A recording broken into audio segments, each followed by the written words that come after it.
देखो भारतीय राष्ट्रध्वज मैंने आपको पहले बता दिया था, भारतीय राष्ट्रध्वज में जो 3 रंग थे वो बता दिया था।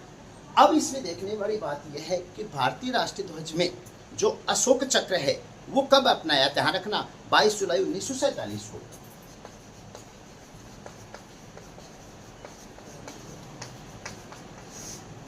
अशोक चक्र, इससे पहले 22 जुलाई 1947 से पहले इस ध्वज में क्या था, चरखा था।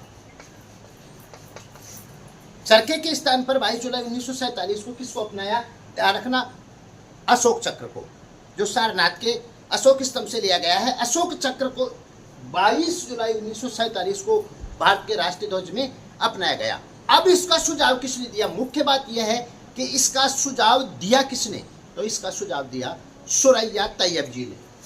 विशेष बात इसकी यही है,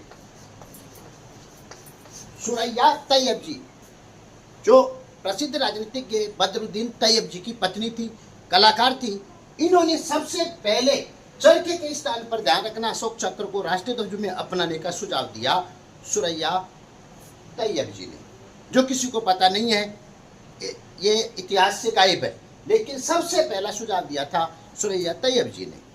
ओके, कब 22 जुलाई 1947 को चरखे के स्थान पर अशोक चक्र को अपनाया गया। ठीक है, इसके अलावा ध्यान रखना, इसका मैंने आपको पहले बता दिया था, भारत का जो राष्ट्रीय ध्वज था उसका डिजाइन तैयार किया गया था पिंगली वेंकैया ने 1921 में, ध्यान रखना। ओके।